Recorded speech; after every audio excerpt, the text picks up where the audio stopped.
असत्य आहे आणि त्यावेळी तो बौद्ध होतो. बौद्धनं सांगायचे तात्पर्य की या जगात सर्व काही जरी असलं तरी आपण अनित्य आहोत, आपलं जीवन अनित्य आहे.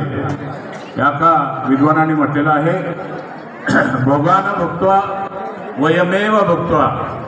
खऱ्या अर्थाने भोग आपण भोगत नाही तर भोगच आपल्याला भोगतात. कालो न येता वयमेव येता, आशा न जीर्णा वयमेव जीर्णा. की आपल्या आशा कधी संपत नाही तर आपणच म्हातारे होतो. आणि मग हे जीवन आहे ते खऱ्या अर्थाने नश्वर आहे, नाशवंत आहे. आणि मग हे नाशवंत जीवन आपण काय करायचं. आणि यावेळी आपल्याला दान मार्गदर्शन करतं. ते दान आहे, असे ते दिसे आणि दिसे ते नासे. एक दिवस आपण संपणार आहोत. आपलं जीवन हे नाशवंत आहे. आणि हे या मुलींनी ज्ञानयुक्त आत्मसात केलं आणि आपल्या जीवनाचा निर्णय घेतला. आणि आपल्या जीवनाचा निर्णय घेऊन परमेश्वराने चक्रधर स्वामींनी काय सांगितलं, जन्मजीवित परमेश्वराला द्यावे.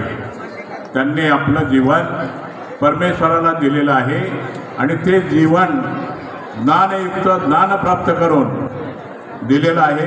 स्वामी सांगतात ज्ञानम मोचकम, की ज्ञान जर असेल तर आपण आपला रस्ता निवडू शकतो.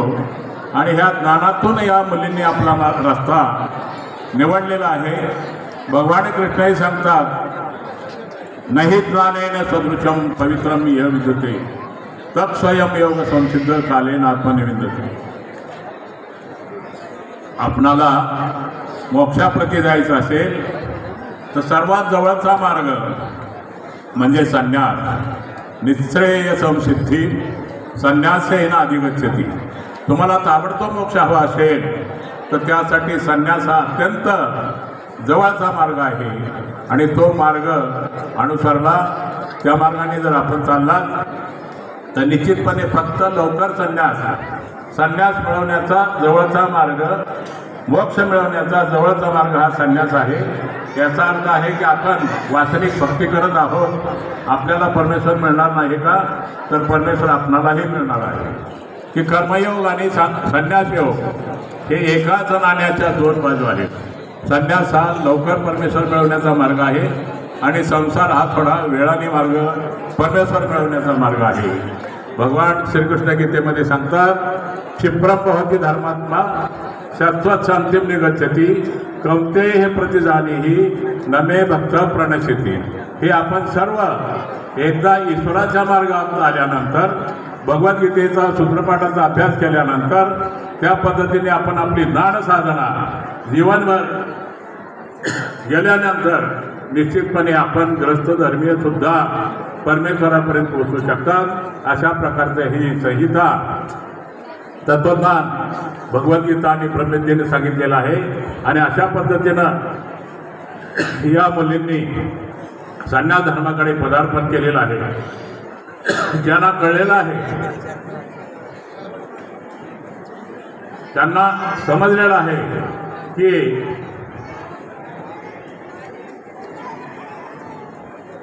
की आपल्या जीवनामध्ये परमेश्वर प्राप्ती करायचं असेल तर आजच करा. कालच मी सांगितलं की मायभट्टांनी एक श्लोक उच्चारण केलेला आहे की त्यांच्या जीवनामध्ये असा प्रसंगाला वेळ लावला, मायभट्टांनी ताबडतोब दीक्षेचा निर्णय घेतला. आणि त्यांनीही सांगितलं की जे काय करायचं असेल तर विचाराने ताबडतोब करायचं आहे. आणि या पद्धतीने या मुलींनी आपला निर्णय घेतलेला आहे. खरोखर आनंदाची, अभिमानाची बाब आहे की त्या कुठल्याही क्षेत्रात जाऊ शकतात, पदवीधर आहेत, पैसे कमवू शकतात. पण पैसा म्हणजे जीवनाचं सार नाही, तर जीवनाचं सार जे आहे ते परमेश्वर भक्ती, वैराग्य आणि त्यागास शांतीर अनंतरम. खरं जर शांती मिळवायची असेल तर सर्व गोष्टींचा त्याग करायचा आहे. आणि तो त्याग या मुलींनी आज केलेला आहे. परमेश्वर त्यांची इच्छा पूर्ण करो, त्यांना आपलं परमेश्वर देणारच आहे। या ठिकाणी देमेराज बाबांनी मला बोलवलं, या ठिकाणी भाषणाची संधी दिली। बाबा, आपण शिकले नसताना आपण खूप या मुलींच्या माध्यमातून महानुभाव पंथाला फार मोठं योगदान दिलेलं आहे।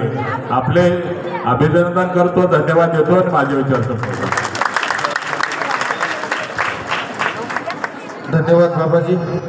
अतिशय अनमोल असे विचार बाबांनी या ठिकाणी व्यक्त केलेले आहेत की खऱ्या अर्थानं जन्मजीवितपूर्वक आपण अंतर्बाह्य त्या परमेश्वराला द्यायचं आहे। आपला संपूर्ण आयुष्य त्या परमेश्वराला खऱ्या अर्थानं समर्पित करायचं आहे। या ठिकाणी खऱ्या अर्थानं सर्वांची सेवा करणारे, वैद्यकीय सेवा करणारे श्री माननीय डॉक्टर केदारजी खटिंग साहेब यांनी आपण एकदा टाळ्या वाजवून साहेबांना आशीर्वाद द्यायचे आहेत की अशीच साधू संतांची सेवा आपल्याला अखंडितपणे घडत राहो, हीच ईश्वरचरणी आम्ही प्रार्थना करतो आहोत। धन्यवाद। या धर्मवार्तेमध्ये उत्तर क्षणाला प्रारंभ झालेला आहे। आपल्या जीवनामध्ये दोन क्षण असतात, एक तर पूर्व क्षण असतो, एक उत्तर क्षण असतो। बऱ्याच माणसांना पूर्व क्षण साधता येतो पण उत्तर क्षण तोडता येत नाही। ते भाग्यवंत असतात ज्यांना उत्तर क्षणापर्यंत पोहोचता येतं। या जीवनाचे दोन्ही पैलू ज्याला समजले, कारण सर्वज्ञांच्या भेटकाळीच्या सूत्रामध्ये सुद्धा पूर्वोत्तर क्षण दुर्लभ असं सूत्र आहे। हे पूर्व आणि उत्तर क्षणातील महत्त्वाच्या गोष्टी आपल्याला सांगता आल्या पाहिजे। आजची धर्मवार्ता त्याचं दिग्दर्शन या ठिकाणी म्हणजे करते आहे। अनुसरण विधी संपन्न झाला आहे, पंचावतार विधी संपन्न झाला आहे आणि आता अध्यक्ष विचाराकडे आपण वळतो आहोत। या वेळेला मला आनंद वाटतो आहे कारण दिलेल्या नियोजित 12:30च्या वेळापर्यंत आपण येऊन पोहोचतो आहोत। बऱ्याचदा कार्यसंयोजकांनी नियोजित केलेल्या वेळेपर्यंत पोहोचताना फार दमछाक होते, तास तास उलटून जातो आणि मग भोजनावसर टळून गेल्यानंतर मग धर्मवार्ता संपते। मला असं वाटतं ज्ञानपीठावरील आचार्यांनी जर मनावर घेतलं तर महानुभाव पंथातील धर्मवार्ता या निश्चित आखी होऊ शकतात, तितक्यात रेखीवसुद्धा होऊ शकतात। टाळ्यांच्या गजरामध्ये मी त्यांना सादर दंडवत करतो। ज्ञानपीठावर कार्याध्यक्ष या ठिकाणी विचाराला प्रारंभ होतो आहे। कवीश्वर कुलाचार्य, परमपूजनीय, परमादरणीय, परमश्रद्धेय आचार्य प्रवर कनासी निवासी आचार्य श्री बाबा, मी आपणाला कार्यसंयोजकांच्या वतीनं विनंती करतो आपण आपले महत्त्वपूर्ण कार्याध्यक्ष विचार या ठिकाणी व्यक्त करावेत। परमपूजनीय, परमादरणीय, श्रद्धेय कनासी निवासी कवीश्वर कुलाचार्य आदरणीय आचार्य श्री बाबा।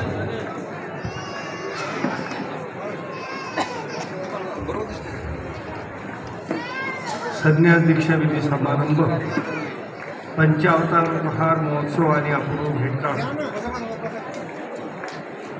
या मंगलमय सोहळ्याच्या निमित्तानं संपन्न होत असलेली ही धर्मसभा, आवाज या धर्मसभेचे सभाध्यक्ष आदरणीय, श्रद्धेय, प्रातस्मरणीय उपाध्य कुलभूषण आचार्य प्रवर श्री बदनापूरचे बाबा,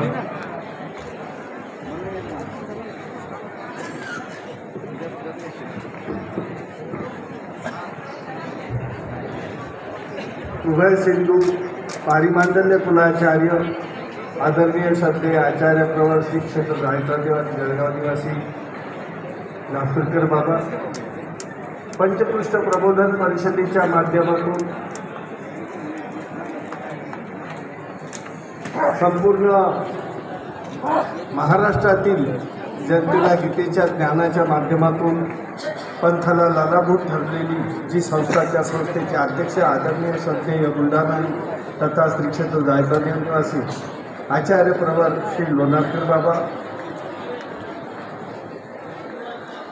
उपाध्य आमनाय आचार्य प्रवर श्री रुद्रपूरकर बाबा, आदरणीय आचार्य प्रवर श्री पाथरीकर बाबा, कवीश्वर आमनाय आचार्य प्रवर श्री मेहकरकर बाबा, आदरणीय आचार्य प्रवर श्री गुंफेकर बाबा, आदरणीय आचार्य प्रवर श्री राहेरकर बाबा, माहूर पीठाधीश आदरणीय श्रद्धेय आचार्य प्रवर श्री माहूरकर बाबा